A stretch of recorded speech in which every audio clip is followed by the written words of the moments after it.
কাল্টু, কাল্টু লালটুটা মরে গেল আজকে।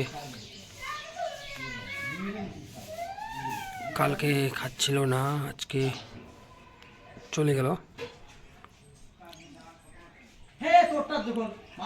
মারা গেল। এই কাল্টু এখন বাচ্চাটি সুস্থ, যদিও মরে গেল।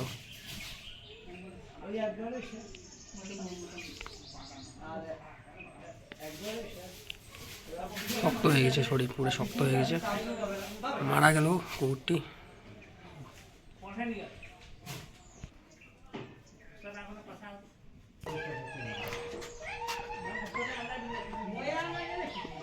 মারা গেল আজ রাতেই মরে গেছে।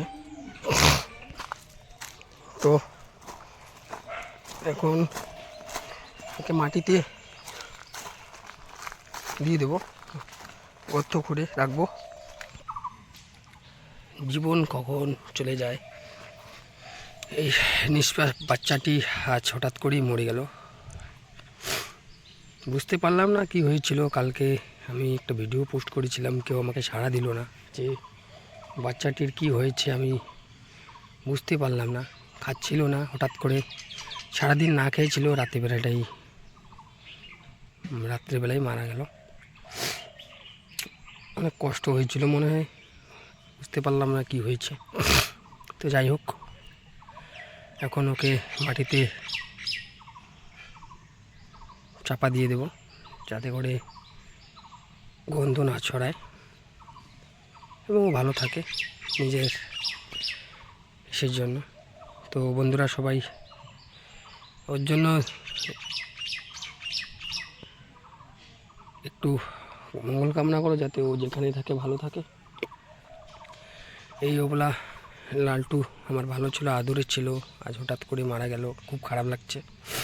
তো দেখতেই পাচ্ছ শক্ত হয়ে গেছে, পুরো শরীর ঠান্ডা হয়ে গেছে, এখন মরে গেল কুকুরটি।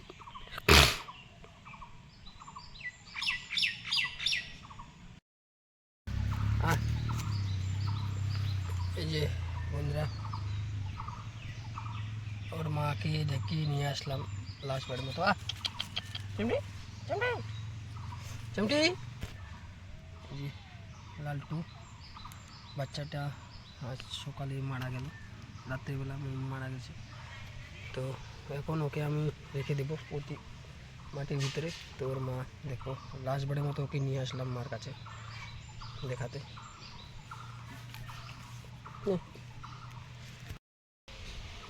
এই মা আর এই যে বাচ্চা।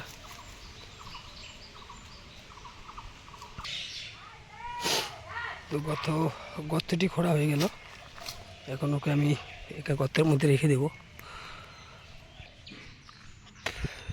ওকে এখন মাটির মধ্যে দিয়ে মাটি চাপা দিয়ে দেব, যেখানে থাকুক ভালো থাকুক। লালটুর আত্মার শান্তি কামনা করি, যেখানে থাকুক ভালো থাকুক। সবাই ওর জন্য একটু কামনা করবে, যাতে ও ভালো থাকে। আমি চেষ্টা করছি ওদের অবলা প্রাণীদের ভালো রাখার। তো তোমরা যদি সবাই হেল্প করো, তো অবশ্যই এরকম অবলা প্রাণীদের ভালো রাখা সম্ভব হবে। জানি না এর কি হয়েছিল, তবে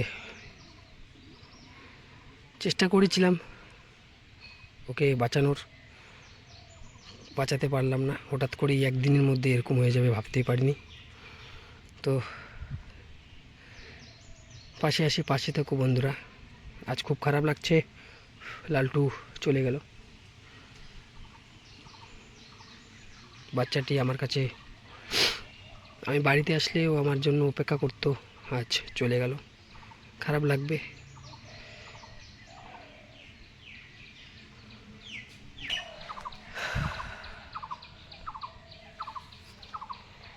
শেষ,